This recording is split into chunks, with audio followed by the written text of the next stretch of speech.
Bonjour, donc je vous invite à un tour d'horizon assez rapide sur les différentes religions et les approches philosophiques qu'elles ont vis-à-vis de la recherche sur l'embryon. Il y a un certain nombre de religions qui considèrent que les réponses doivent être prises dans leur texte sacré. C'est le cas de beaucoup de religions monothéistes, mais pas toutes. Ils vont donc rechercher dans les textes le concept de début de la vie humaine et à partir de ce moment-là, définir le moment où un individu ou une entité a le droit d'être protégé comme un individu de la société. Alors, dans l'Église catholique, qui est l'Église certainement une des églises les plus impliquées dans le débat, il y a les premières mentions du début de la vie qui datent du 5e siècle à peu près après Jésus-Christ, où on définissait la vie qui commençait à la naissance et que tout ce qui se passait avant la naissance, le fœtus appartenait au corps et donc à la vie de la mère. Et puis au XIIe siècle, saint Thomas d'Aquin se penche sur la question et définit l'arrivée de l'âme dans l'individu, qui correspond donc à l'époque au début de l'existence d'un individu dans la société. L'arrivée de l'âme étant de 40 jours après conception pour les petits garçons et 80 jours pour les petites filles. Puis au bout de quelques siècles, on est à 40 jours pour tout le monde. Les choses évoluent jusqu'à ce que les technologies avancent également, avec la microscopie, avec la fécondation in vitro beaucoup plus récemment, et que progressivement les mentalités changent également et la doctrine catholique est modifiée officiellement par le pape dans les années 80. À partir de ce moment-là, toute atteinte à un embryon à partir de la conception constitue un crime contre un individu. Les orthodoxes sont relativement proches dans leur point de vue sur la question, en considérant que c'est un crime de détruire volontairement un embryon, même si c'est pour faire de la recherche. Même si, par rapport aux catholiques, je dirais qu'ils sont beaucoup moins impliqués politiquement dans le débat, ils en font peut-être moins une question, je dirais, centrale de leur approche vis-à-vis des médias et de la société. Il y a un certain nombre de groupes chrétiens aux États-Unis, notamment les évangélistes, qui eux considèrent que la vie humaine commence avec la conscience et qu'ils ne se disent pas capables de définir à quel moment la conscience commence. Et donc dans le doute, ils préfèrent ne pas porter atteinte à des embryons, peu importe le stade de développement de ceux-ci.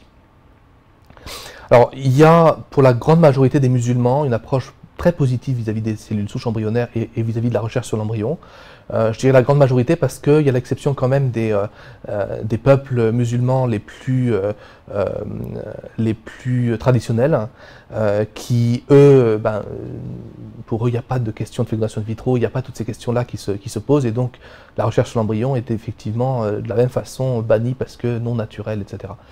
Mais la grande majorité des musulmans, du fait que la médecine est une valeur fondamentale de l'islam, la préservation de la vie, etc., considèrent que la recherche sur les cellules embryonnaires, la recherche sur l'embryon, à partir du moment où elle suit un objectif médical et que les embryons ne sont pas créés spécifiquement pour la recherche, mais récupérés d'embryons surnuméraires, de fécondation in vitro par exemple, et que ces embryons ont été créés dans des conditions morales qui correspondent aux normes de la société. Donc, typiquement, c'est que le père et la mère biologique soient mariés légitimement et que ce soit la mère biologique qui soit la porteuse de l'enfant à naître et donc sa future mère. Mais quand ces conditions sont réunies, la grande majorité des groupes musulmans, parce qu'il n'y a pas une autorité centrale, sont extrêmement favorables à ce type de recherche. Alors il faut dire aussi que chez les musulmans, il y a deux points de vue, je dirais, majoritaires de l'arrivée de l'âme dans l'embryon ou dans le fœtus. C'est soit 40 jours après conception, soit 4 mois après conception. Alors, chez les juifs, il y a une approche relativement similaire à celle des musulmans. Alors c'est vrai que chez les juifs, la préservation de la vie est extrêmement importante dans leur société, et je pense qu'elle est encore plus exacerbée par l'histoire du peuple juif et des persécutions. Et donc, tout ce qui peut améliorer la médecine est quelque chose d'extrêmement important. C'est pas spécifiquement dit dans la Torah que c'est interdit, et donc après on se base sur les autres normes, je dirais, morales de la société judaïque pour définir ce genre de choses. Et c'est vrai que la procréation est quelque chose de sacré, quasiment, c'est un devoir religieux pour les jeunes hommes juifs, par exemple. L'avortement est normalement interdit, sauf effectivement si la santé de la mère est en danger. N'empêche que la recherche sur les cellules souches embryonnaires, la recherche sur l'embryon est extrêmement favorisée par le judaïsme, du moment effectivement que ce soit pour une application médicale. Alors, il y a un certain nombre de groupes pour lesquels l'interprétation n'est pas clairement définie, ou alors parce qu'il y a plusieurs interprétations qui peuvent s'opposer. Il y a un certain nombre de groupes chrétiens, notamment un certain nombre d'églises protestantes aux États-Unis, il y a des mormons, etc. Bon, alors c'est vrai que pour les mormons, la question de fécondation in vitro n'est pas vraiment d'actualité, vu que technologiquement ça dépasse largement ce qu'ils autorisent en médecine. Et ces groupes chrétiens, alors ils sont tous, là, je dirais tous réunis dans un seul groupe, ils sont très disparates, mais je les ai réunis dans un groupe parce que ils préfèrent ne pas se prononcer et ils laissent la responsabilité à chacun de leurs croyants de définir à travers leur relation avec Dieu, qu'est-ce qui est bien et qu'est-ce qui n'est pas bien. Donc chacun de leurs croyants peuvent choisir individuellement si la recherche sur l'embryon est quelque chose de bien ou de pas bien.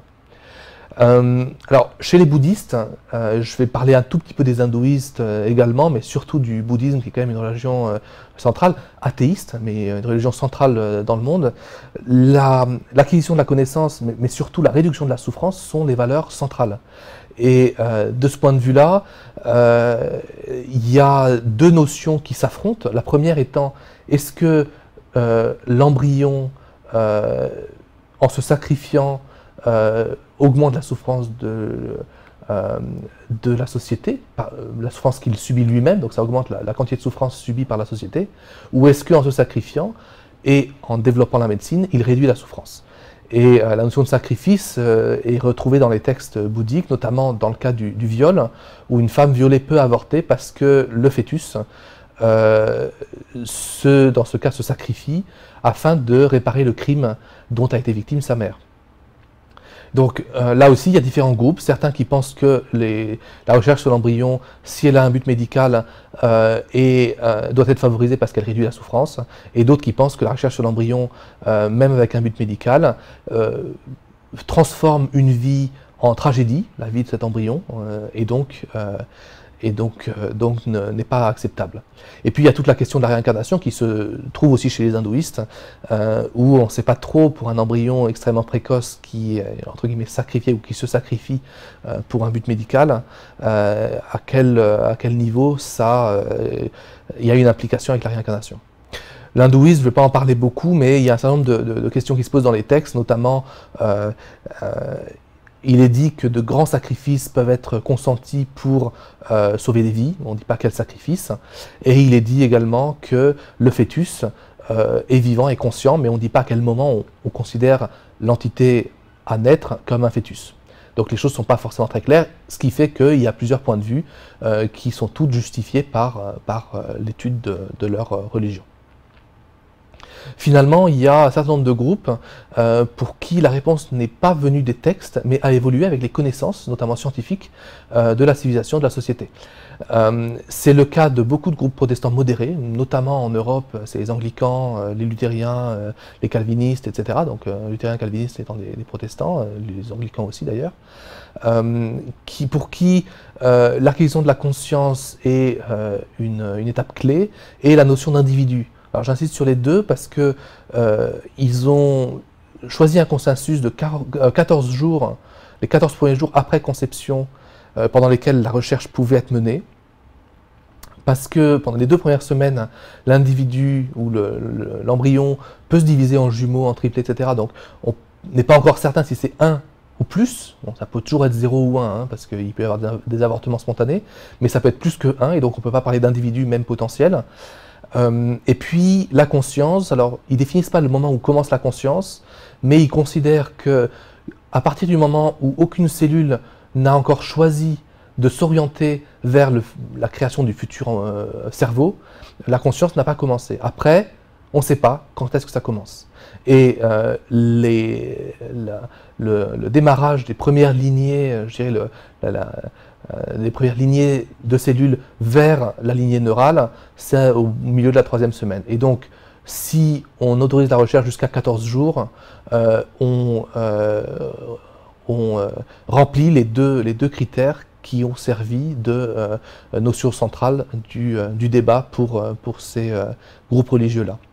Le confucianisme, alors de beaucoup de points de vue, il se rapproche beaucoup du bouddhisme sur ces questions-là, mais il a une attitude extrêmement favorable, extrêmement positive à la recherche sur les cellules souches embryonnaires ou à la recherche sur l'embryon, notamment parce que même si un embryon à n'importe quel stade de développement mérite un respect, même si dans le cas où on peut faire la même recherche avec la même efficacité, avec une source de cellules alternatives, c'est mieux de le faire.